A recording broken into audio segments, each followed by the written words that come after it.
how to see consistent body fat loss for men and what the science actually says about it. There's a study I keep coming back to when a man tells you that his metabolism is, in quotations, broken. It doesn't work. The belly fat doesn't budge. Research says that the people that ran the study, the researchers themselves, overfed people by 1,000 extra calories a day for 6 weeks. This is controlled conditions, meaning that their eating was monitored, their calories were monitored, and on average, the people gained around 6 to 7 pounds. When they went back to look at why, this is because they were at calorie surplus. But one person barely gained two. That person had just started moving more throughout the day without realizing.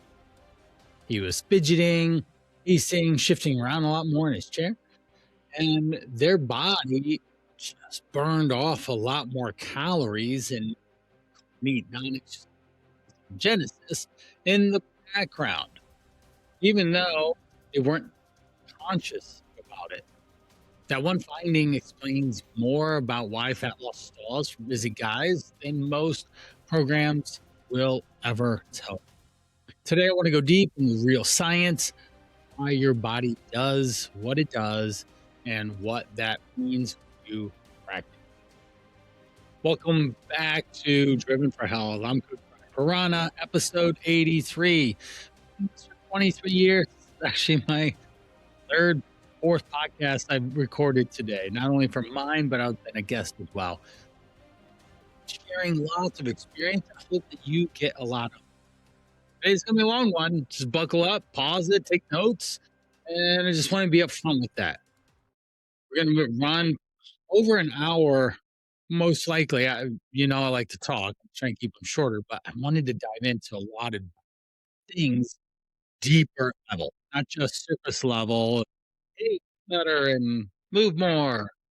I want to make sure that fat loss advice actually gets spoken about and leaves men actually understanding what they need to do. They'll feel smarter. And quite frankly, anyone listening in right now deserves this. I've been in this field, as I said, for 20 plus years, thousands of clients with fat loss, blood work improvement, body composition changes, and their identity. The confidence that they get when their body changes is significant.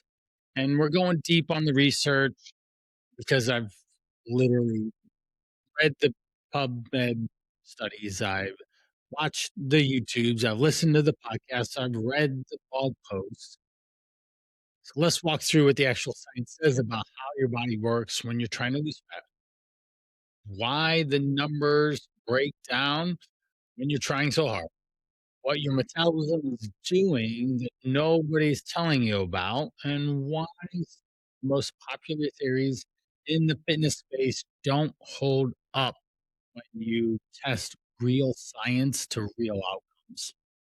What does this mean if you're in your 40s and 50s and want to live an exponentially live full lifestyle?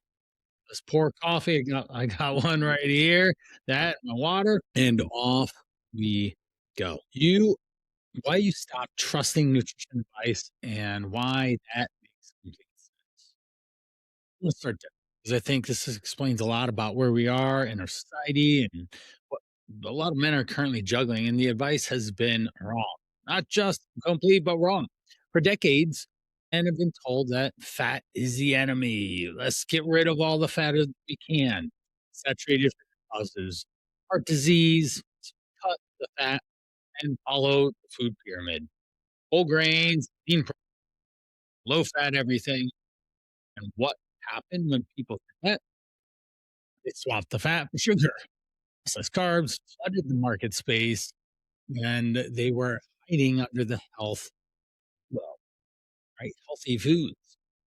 Why? Because they were low fat, and the marketing on the front of the labels was prevalent in that way.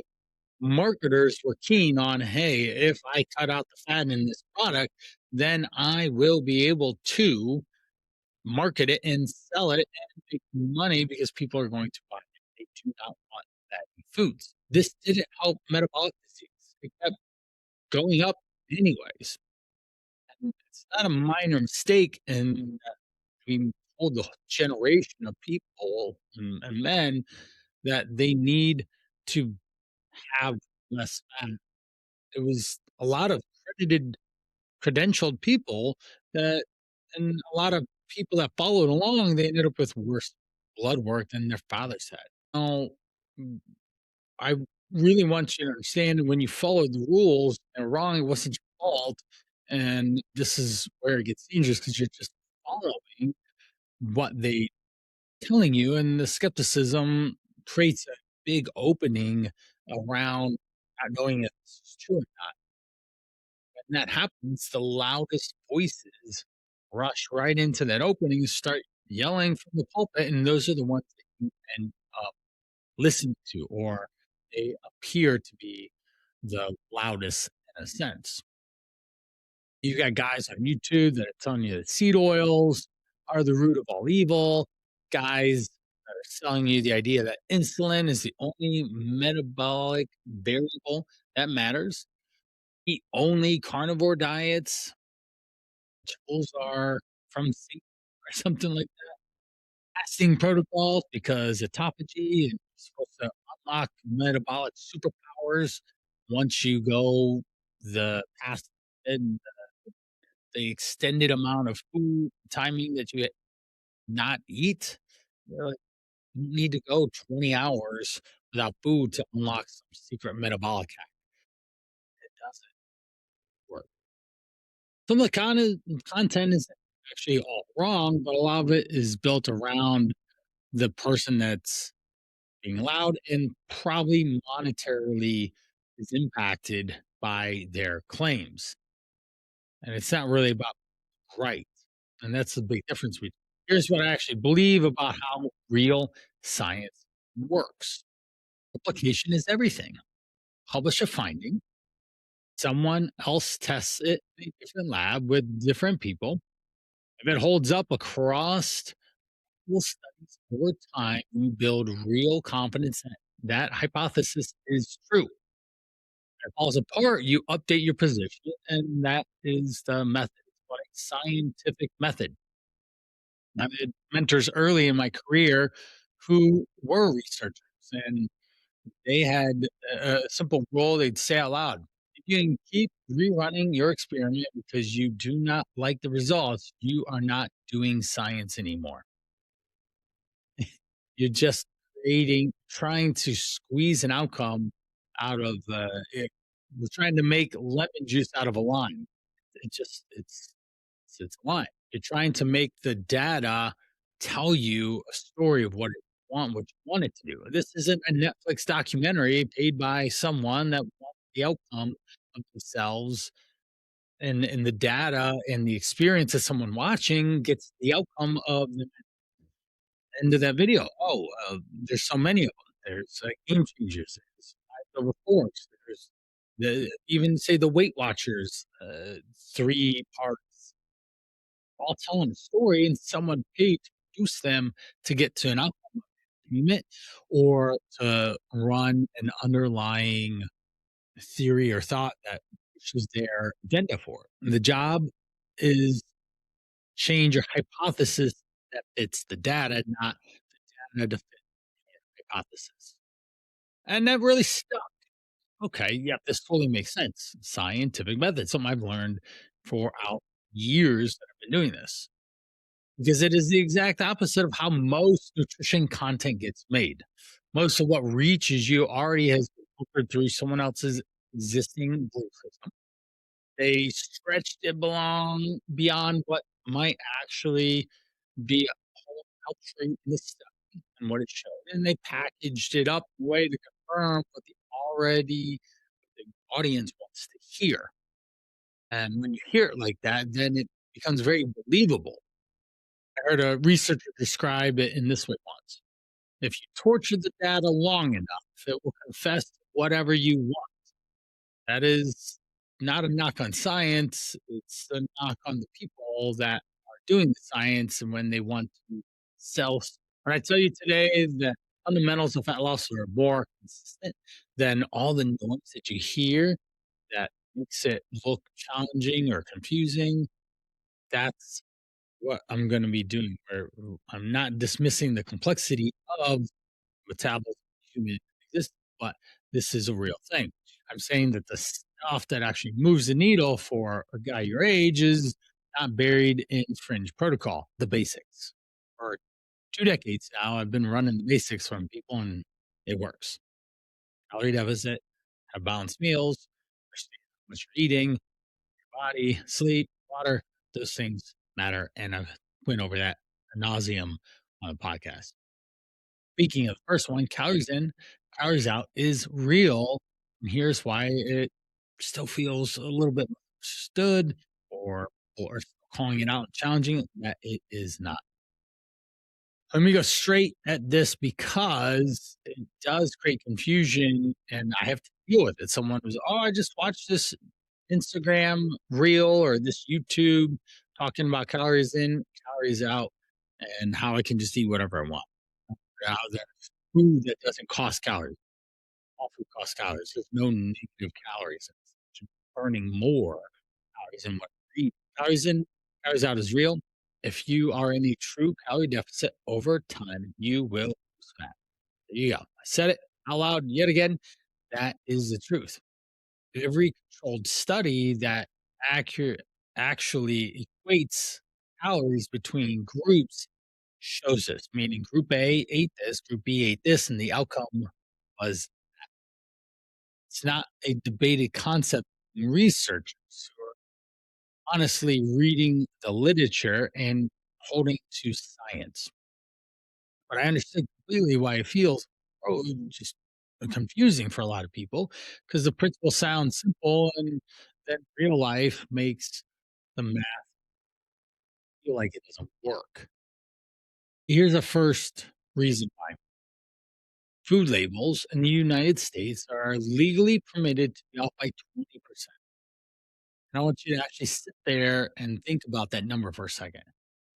That bar that you ate, that thing in the package bag that says 180 calories could actually be 215 without anyone breaking any rules.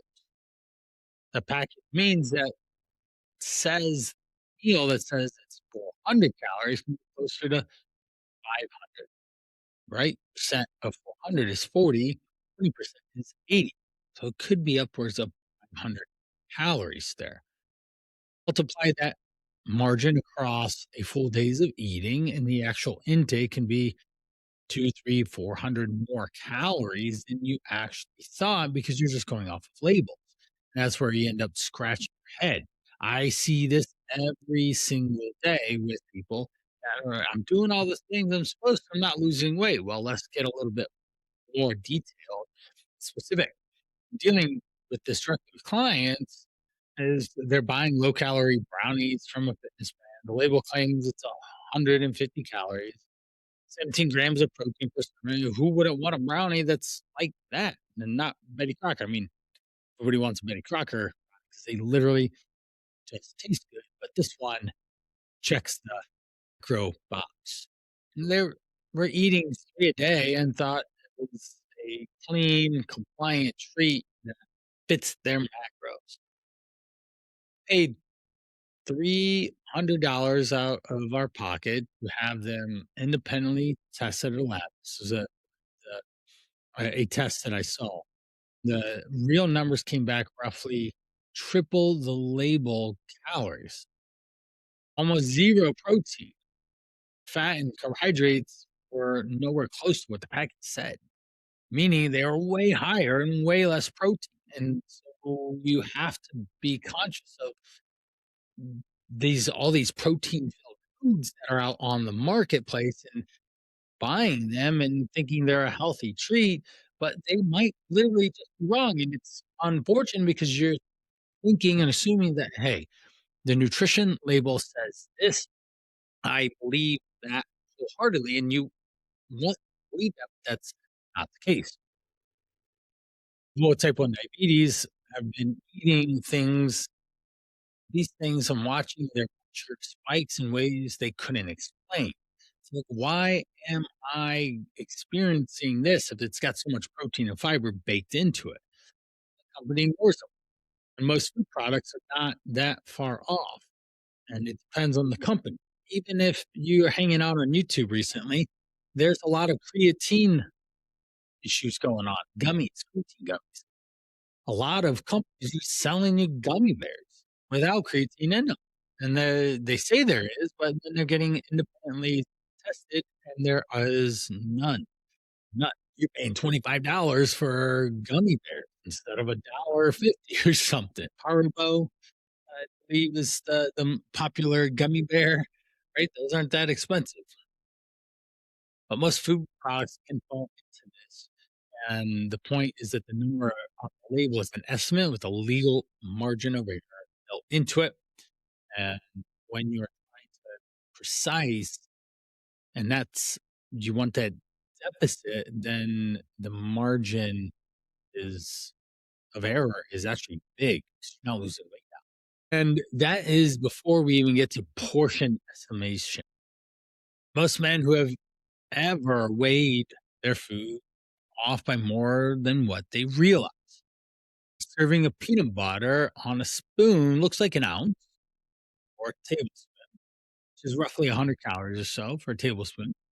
It's almost 2 to 3 sometimes, depending on how much of a scoop you put into it. Modest handful of nuts from the kitchen counter can be 400 calories. If you scoop those things out and then start throwing them in your mouth, then bam, you might end up with a very high calorie snack. That's one reason I love healthy fats. And I can trust my client to measure out a quarter cup of nuts, and that's the actual 100-calorie serving. How about a generous pour of olive oil into a pan? Feels like a teaspoon or a tablespoon, which a tablespoon's 120 calories. It could actually be three. It could be 300 calories sitting in that pan. It's just human behavior. Our eyes can't approximate, especially if you're unfamiliar with what proper portions actually look like. Spending 2 weeks actually weighing your food, we don't wanna become obsessed about it, but actually weighing and measuring your food is a way for you to create a long-term skill that you can then eyeball. I always ask clients, "How many times you need to measure out this food that you eat on a regular basis to realize that it's very close to approximately this much weight and this calories?" Only a couple times. You're paying attention. You throw on 6 ounces of chicken, ta-da! Every time, that's about how much you eat when you have chicken, and magic happens. You're eating the right food, and it works. So this is what you learn, and you're able to create real data and real workflows for you to get true understanding of what is in the calories, not just estimating what it is on top of you're estimating what you think it is, and then the company's estimating approximate calories that are on the label. Now we're way off. And even think about how you might run a business. You would not manage a budget using guesses or approximations, or I think it's this, or I guess it's that. Look at the revenue estimates and trust them without running the actual numbers and looking in the bank accounts. All the numbers ran. Nutrition should be no different. And it's a gap that needs to be fixed. One of the challenging frustration moments that clients have is the thing that I know what you're thinking, but not actually going to speak it. And you are just running off that business idea. You run your business, you lead teams, you have managing things, you are very responsible, solve all the problems in the day, and that's just who you are. But then when your body isn't the thing that you can manage, it gets really frustrating for you to be able to show up the way you actually should. This is a conversation that a lot of guys do, regardless of how much time they spend in the gym, how much time they think they're tracking appropriately, and they have to just literally be honest with themselves. to get the real truth of if you're in a diet, then you need to focus on that being the core outcome. All right? The honest answer is you have been working with inaccurate inputs, both sides of the equation, and that's why your intake is actually higher than what the log your macros show, which in your calorie burn is probably lower than the formula or the amount of calories burned on your watch is. So you're just not going at the right way to get actual real change. What your body is actually doing when let's explain this. This is the part that most programs never explain. It's why there are plateaus that get blindsided you, and you are just wondering why in the world this happened. Your total daily calorie burn is not a fixed number. It moves up and down. It responds to your body weight, food intake. Yes, digestion causes calories to get burned, thermic effect of food. How much you sleep, the more oxygen, the more that your body can run effectively and efficiently. Stress you have, your training history, and it's constantly being adjusted. And when you cut calories, your body will notice and start to move the output side down to compensate. Meaning, I was eating this many, now I eat a little bit less, and now my body actually compensates and moves less. Or your resting metabolic rate can actually drop 15% with your weight loss. So if you're actually losing weight, then it slows down. This is just a biological condition meant to keep you alive. You have a fast metabolism and lose weight and keep that metabolism going because your body you'll die. This is just evolution talking. The bigger factor in is that non-exercise activity thermogenesis, all those calories you burn from fidgeting, it talks about in the beginning here, pacing on a call, standing while you think, taking active walk breaks throughout the day, shifting in your chair. I've been shifting a little bit, not as much as I like. I've been sitting, unfortunately, a little bit more than I want with all the podcasts I've been doing today. But that's just part of the thing. Get on my bike and ride it. Maybe it burns some calories. Things like walking to your car, fidgeting, and just playing with your kids. For most men, this accounts for more total calories burned in a day than the actual workout session. An actual workout session can range anywhere from 200 to 500 typical calories and is certainly just subconscious. It's just stuff that you do. Your brain is going to control it without you asking about it, and it's just the process of what it is. Now, here's that overfeeding study I mentioned at the beginning of our podcast. Researchers added 1,000 extra calories a day to participants for 6 weeks in controlled conditions. Now, on average, people gained 6 pounds. One guy barely gained two, and that was because he or subconsciously his brain turned on and increased the amount of background movement. And now that and this runs in the other direction of what most people do. 10% drop in body weight can reduce your daily calorie burn by 4 to 500 calories when you combine the resting metabolism dropping down with the lower amount of NEAT, non-exercise activity thermogenesis, or you just moving less. This is real. It didn't change anything. It just happens. This is why a plateau can show up if you're not paying attention and thinking through these things. I sit all day problem, workout can't solve it. It's what are you doing the other 23 hours of the day? It's a big pattern of behavior I find that most guys do. They get so all in on work, which I totally understand. I'm in the middle of my work day, work. And then especially in my 40s, so shoot, I need to pay bills. My garage door broke the other day, a spring just yesterday. I paid for some dollars for that just out of nowhere. So I go record a podcast and trying to bring in some new clients and such. And the pattern of this is challenging here. the men I work with are doing all this. They literally they lay down, right, overnight, and then they get up and they're sitting, they drive to work, they sit for 10 to 12 hours, they drive home, they might squeeze in a workout on the way home, eat whatever's possible available in the time of the day, and then they end up ultimately sitting there at home and going back to sleep. It's literally a life. There's a study that looked at workers across a range of activity levels, from sedentary all to heavy manual labor. Even think of Amazon workers where they're just moving crazy, or mailmen, male women. They walk a significant amount, burning lots of calories. And they tracked how each group ate. The pattern was a J-shaped curve, lightly active up to heavily active. People naturally compensated. They ate more when they burned more calories. It's a feedback loop that just keeps your body up.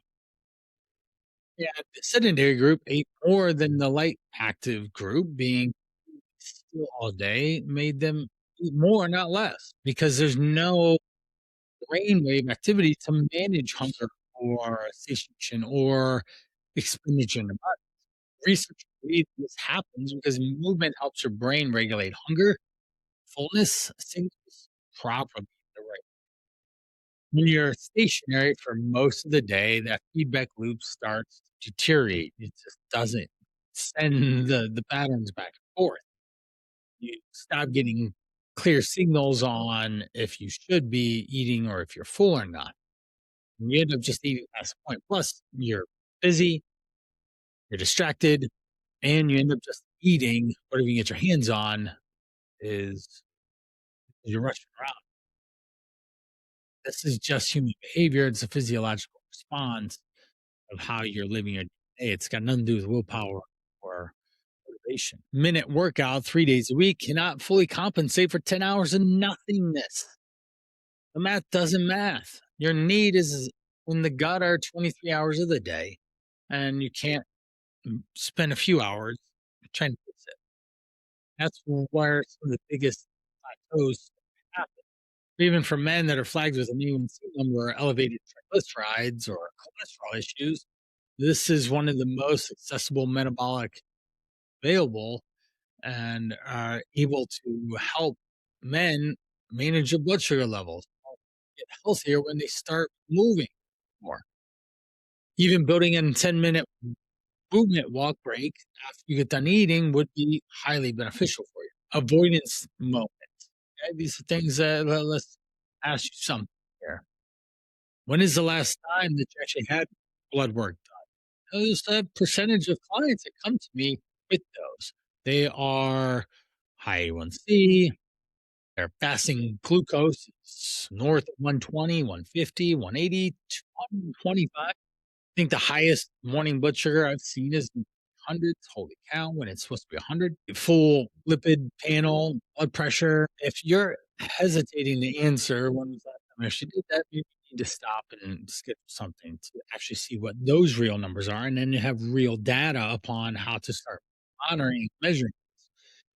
This is important because when you get your labs done, then you have an even better understanding of what you need to do and how to approach it. If I have this issue in my body, then I can take a direct correlated action to improve it. High blood pressure, we can go with low sodium. High blood sugar levels, we can go with lowering carbohydrate intake. Okay? High cholesterol, we can work on decreasing fatty foods. It's a real thing. Carbohydrate insulin model. Why it does not hold up. Let's talk about this, especially for my type 1, type 2 diabetics and people struggling with those fasting blood sugar levels. This is one I want to spend some real time on. A lot of guys show up with this. The carbohydrate insulin model of obesity essentially says this: we do not get fat because we overeat. We overeat because we are getting fat. The mechanism driving that is insulin. When you eat carbohydrates, insulin goes up, right? You put carbs in your mouth, rice, breads, pastas, things of that nature. Insulin goes up. and insulin drives fat into cells. Insulin is a stored hormone. Okay, will elevate your fat levels, and that's not good. Now, this also fat is getting stored into the fat cells that prevents your body from accessing it as energy. Can't be a two-way street here. It's just one way. Your cells are actually starved of energy, even though you have plenty of fat stored, because your body isn't pushing your energy into the right part of your body. And this makes you hungry, which makes you eat more, which makes insulin further, which is this loop. So you get stuck in this loop, and then you even get insulin resistance that starts to show up. For a while, it was a very interesting hypothesis worth testing. The problem is it has been tested thoroughly and it doesn't hold up at the most important level. So what we're talking about here is when researchers actually equate calories and protein between low carb diet and low fat diet, the fat loss outcomes are essentially the same. I've heard this ad nauseum is that when you have calories, most importantly, are number one. We want to have protein and fibrous foods in the second category. I call this the simple six. Calories, one, protein and fiber, two. We want to be limiting the fat because it's very calorie dense. We want to be some carbs because carbs are always and everywhere, and we want to eliminate simple sugars. So when we're able to bring down the uh, bring bring down our carbohydrates and all, then we're able to focus on paying a lot more attention to what matters most here. And hypothesis of making sure that you are, at the very least, eating the right calories, then we can focus on a lower carbohydrate approach or lower fat approach. So again, repeating that, when researchers actually equated calories, protein between a low carb diet and a low fat diet, fat loss outcomes are the same. This is a well constructed meta analysis. That means multiple studies across in one study. So a researcher will search, say, 30 studies on this topic and analyze all of them, and then give the research findings of that. This meta analysis actually looks specifically at actual body fat loss in studies where meals were provided, participants were in a metabolic war, so you could trust the compliance data. Compliance meaning that they actually ate what they said and it was measured and it was accurate. When you control for calories and protein, the difference between low carb and low fat for actual fat loss is negligible. Grams per day difference is neither here nor there. If insulin were truly the primary driver of fat storage, you would expect to see a meaningful and consistent advantage for low carb. This is not where the data shows what it talks about. But here is where it actually gets really interesting. This is the part that I think puts the final nail on this simple version of the theory is semaglutide. You know, there's Ozempic and Wegovy, and it's the GLP-1 mimic. What that means is it mimics a hormone that your body naturally produces after eating. That hormone signal your brain that it has enough food. So the GLP-1, the glucagon 1 hormone, triggers that you're actually full. When you take a semaglutide, your meal secreted insulin goes up, your insulin response to the meal is elevated on this medication. Off the carbohydrate insulin model is correct, what should happen? Well, insulin should trap fat cells, and high insulin should make you hungry. High insulin should drive weight gain. So if the insulin is higher, then it ends up causing you to actually gain weight. But people on semaglutide are losing an average of 15% of their body weight. Appetite drops dramatically. Most effective. These are the most effective pharmacological results of obesity medication that we've seen ever produced, which is great for people who are in really dire needs of actually losing fat, but it's also we don't she needs 10 and 20 pounds, please. Let's not use the drug. We can just not overeat, because then you don't want to know what implications after. Challenges that coming off of it actually make sense. These things these are two things that cannot both be true. So a drug that raises mealtime insulin cannot also produce the biggest fat loss in medical history if insulin is truly the primary driver of fat accumulation. Logic collapses completely here. Now, there's a version of this theory that keeps moving through goalposts to explain away the results like this, and that is also worth paying attention to on its own. When the theory has to keep updating its explanation every time a contradicting result comes in, that's a sign that you're dealing with something that is more of a belief system than science. And hormones are real, and insulin sensitivity matters, and why your body directs energy, how it does it, where it does it is important. And that's the simple story. And one that is being sold loudest in a lot of the corners of your supermarket and the internet, and it does not survive comes to real data. That's super important to know and understand here. So, next up is the methodology problem that we need to explain a little bit deeper. Going deeper here because it matters on how you evaluate the information you're getting from any source, including myself. Their research seems to show that low carb diets produce greater energy expenditure than high carbohydrate diets, even when calories are equated. Claim was that people on low carb were burning 2 to 300 more calories per day, sometimes more. That claim got a lot of attention because, if true, it could be a significant finding.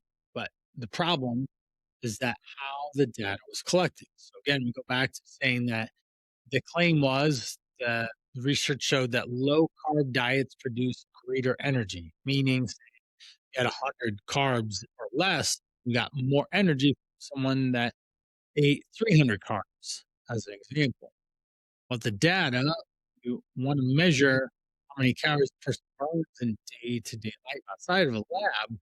You have to, so you've got a metabolic chamber, which is a direct measurement, and someone that lives in a sealed room, and you measure oxygen consumption and carbon dioxide output precisely.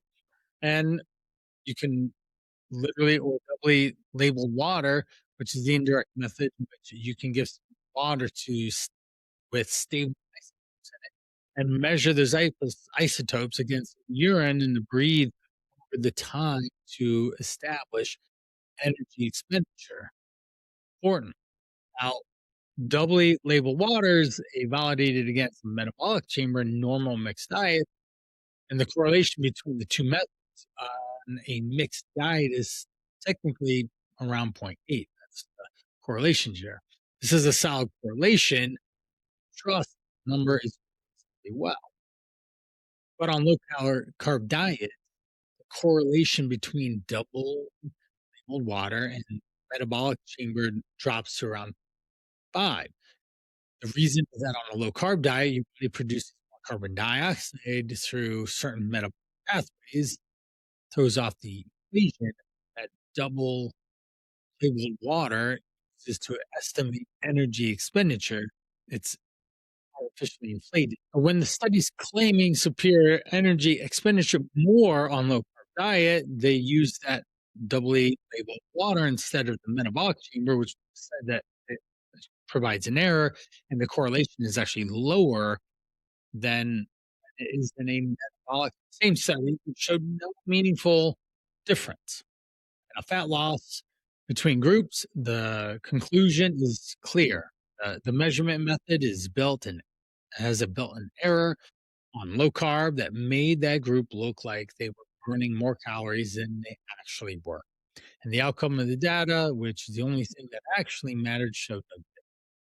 This is where people would say, "Oh, that look, they burn more energy on low carb diets, and your keto, living la vida low carb people are going to show up and start saying so." This is just how the measurement works, and you have to use the right tools for the job. And when the most direct measurement available shows no difference in energy expenditure and the body composition data confirmed no meaningful difference in fat loss, and the finding just doesn't hold up.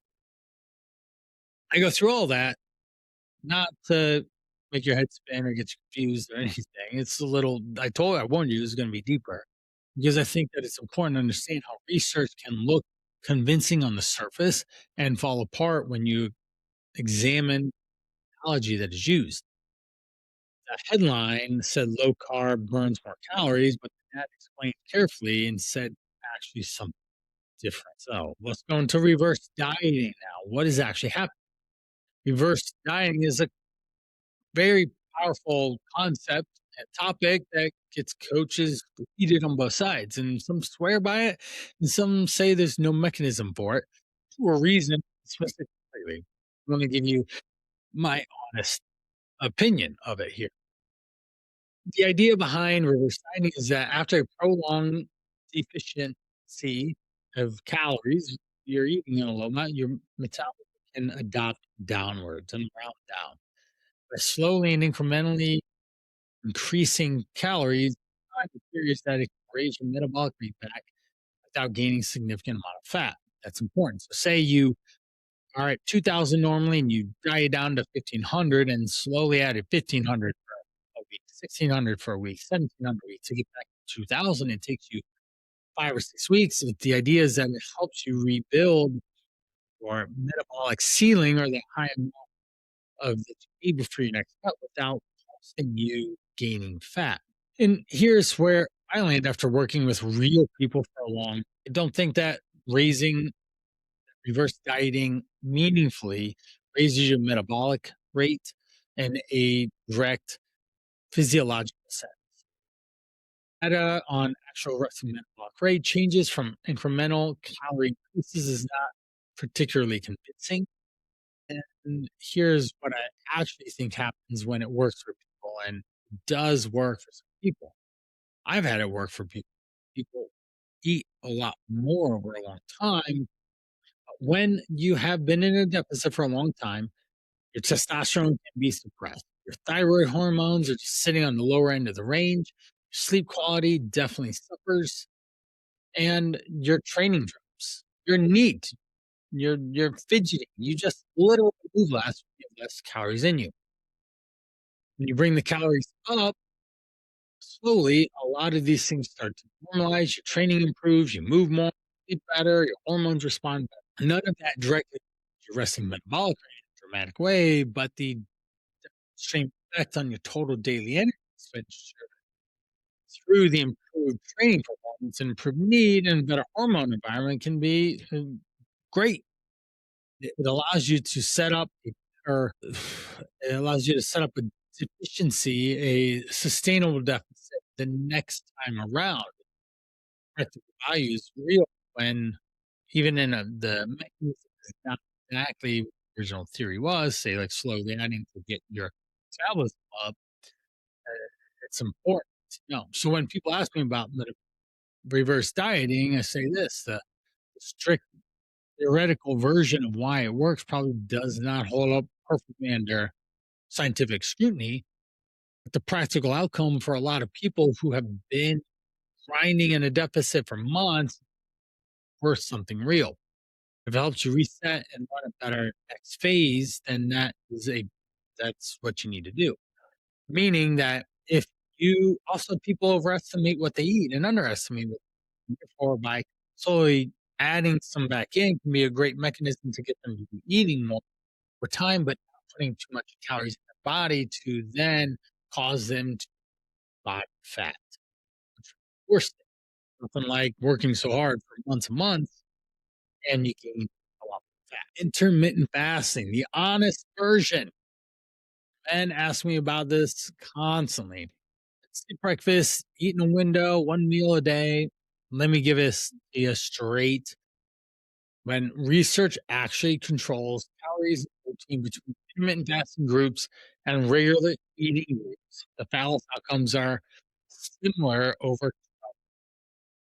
That is what the controlled research shows. Intermittent fasting is not a metabolic advantage. You don't get autophagy, you don't get all this happen. It's just a way for you to manage calorie intake so you can lose fat. It's just structure. So if I don't eat after dinner time at 8 p.m., eat after dinner, that's it. We just don't have to worry about extra calories coming in later then.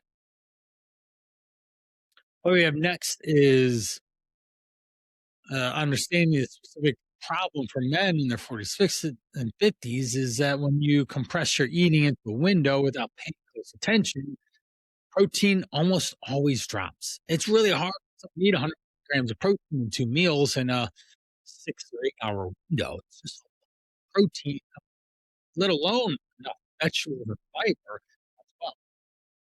So when you drop protein, and it's not optimal for a guy to lower protein, as we've gone over a lot, you want adequate amounts of protein in your day to day so that you are maintaining as much muscle mass as you possibly can and losing the fat. You want to specifically lose fat. And the older you get, the body is less efficient at maintaining muscle, especially in a calorie deficit. So you actually need more protein as you get older. Now, there's research labs out there that when they resistance trained both groups and actually created protein between, meaning that they were equal, over 12 weeks, there was no meaningful difference in lean mass outcomes. Intermittent fasting can work for body composition, but those subjects were eating 3 substantially high protein meals instead of in their eating window. They were not they, they were not doing the skip breakfast, eating whatever you want, and then whatever fits before 8 p.m. in the night, which is what most guys are actually doing in real life. It's like, well, I'm just not going to eat between noon and 8 and have no plan on what I'm eating, and I hope my wife makes something good for me at dinner. Yeah, that's not it. Now, the more extreme fasting protocols, midday fasting, that means that one day you don't eat, the next day you eat normal, or 1 meal a day, OMAD. These show less favorable lean mass outcomes in the research. And in one old study, combining and comparing these ultimate day fasting and straight calorie restriction with no equated calories is not great. Okay? The calorie restriction with those equated calories, the alternate day fasting group lost meaningfully more lean mass over the time that in the study. Now, one study is not definitive, but the trend of the research shows that the more aggressive the fasting window is not favorable for muscle retention, which is goes on everything that we've always talked about is making sure you have adequate amounts of protein spread out throughout the day. And that'll help you actually maintain lean muscle mass in the most favorable way. So eat normal, low calorie deficit, lower calories than you should, and be in a deficit and spread it out more balanced throughout the day, and you'll be fine. Let's talk about depression and exercise. This is true. I want to spend some time here. And this hits with a lot of guys because they don't want to admit any of this out loud, and that they might be lonely, or depressed, or anything. There's a meta-analysis published fairly recently. Researchers described as strong enough to support exercise that a first line treatment of low depression and anxiety, meaning that let's exercise first over supplement to medication as the primary intervention and the reason for the study at that level of severity. Is this is a significant statement, and I think most guys hear this because here's what I see in my coaching practice all the time who are technically fine. They're good job, family, home, and things seem to be normal. But they're not clinically depressed necessarily, but they just have low energy, low libido, low motivation, and it's going through the motions. They stay smart that they once did. And at first, things nothing to do about it, and they can just ignore it. Their head in the seat for long. What I want you to think about is what's actually happening in this situation. We evolved to move. our baseline status human is activity, not gym activity in the modern sense, like what we have now, but physically engaged with the world, like all day long. Like you get in and move your body. We used to hunt, build, farm, walk long distances. Our nervous systems and our hormonal regulation systems and neurotransmitter systems are all developed in that exactly what baked into our biology, literally by our whole life. When you remove that constant physical activity, daily life of running around the business, running around with kids, and having a hard time regulating your emotions, your mood, your motivations based on the external stressors that you end up getting in your day to day life, then yeah, you're going to feel worse. It's not that exercise cures depression, but it gets us back to a lot of what we normally have identified with as being part of who we are. Is that not exercising is a chronic issue if you don't move, and that's a big challenge that we have to pay attention to for guys. So the baseline expectation for how the body's supposed to be used, and it's not being met day in and day out. You talk through that for years and years, and so that's a big challenge that you're not going to be able to overcome anytime soon. So when you add constant training back in, the results go beyond a composition. Men tell me they sleep better. Men tell me that they work better, they manage stress better, that they have more patience, that at home with their kids, they are more focused because they're actually burning and they don't need to necessarily call lifting a therapy session, but it feels that way. And it matters for fat loss too because you're moving your body, you're burning calories, and you feel literally better. That's so important. Now, the personal responsibility question. Just spend a couple minutes here too, going over every serious conversation I have about why people struggle with their health long term and never gets addressed honestly. There are two extreme positions in this conversation. On one end, you have the view that it is entirely personal responsibility. You choose what you eat. You choose whether you exercise. Nobody's forcing you to put food in your mouth. Own it and fix it. Right? That's on the far left. And on the other end, on the right, the end of it, you have the viewpoint that individual choices barely matter. That it's in the environment, trauma history, socioeconomic circumstances, food access, stress load, and are those are the real drivers. Responsibility on them instead of the individual.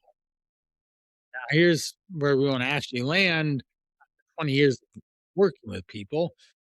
Extremes are wrong in ways that make useless. The full personal responsibility position falls apart when you have work with some people and coaching men who generally could not moderate their eating around certain foods that way, where the way other men could. I've seen this and the research on how early trauma affects eating behaviors and how you are how food rewards us and the pathways different for each person and how appetite regulation and it generally works differently in people who have been chronically obese for years and then also those telling those someone that they just need to want it more and be work harder and is actually lazy coaching. So we have to find these circumstances, these situations in which we can monitor the environment, the history, biology, the challenges someone faces, and the stress that they are under for them to be focused on what it is. As a real coach, we have to understand it's all of those things. We have to take personal responsibility, but we have to pay attention to the actual situations that come into play. So that's super important. I want to share one more thing with you that I believe that the main point of this conversation today, and I'm probably going to break it up into a second one, is that episode because I still have a couple more things. I don't want this to be a huge power episode, but hopefully you've gotten a lot of impact of the talking points that we talked about today. I don't have them in broken down show notes on the different topics of the conversation we had so that you can go through and listen to each different one. The main point being is that you are responsible for your own health and well being. You have to manage calorie intake, knowing that whether you fast or whether you have just eat all day, or you have a higher carb or a lower fat, the calories and protein are equated, that your neat body's movement, all that stuff matters to get you to the outcome that you want. And my goal in any coaching that I ever do is helping people understand what it is, how it is, why it is in the easiest possible way. And I hope that our conversation today helps you shape what is the best route for you. We'll jump in a couple more because I have a couple more pieces on this topic that I'm going to talk about that I had in mind, but we're out of time. That's it for episode 83 of Driven for Health. And if you need help figuring out what the right approach is for you, that's what the Call to Rise is. It's a 100-day fat loss challenge for men that want to lose weight, that want to improve their blood panels, that want to have a sustainable life, a lifestyle that they can share with their kids, they can share with their spouse and their everyone around them, and live in excitement and energy and really in the best body they've been at in the last 5 to 10 years. So check out thecalltorise.com and fill out a form if you're interested. We have like-minded men. You listening in, literally, you're dealing with the same challenges as they are. They're just doing something about it to change their outcome. That's it for this episode. Thanks so much. Off we go.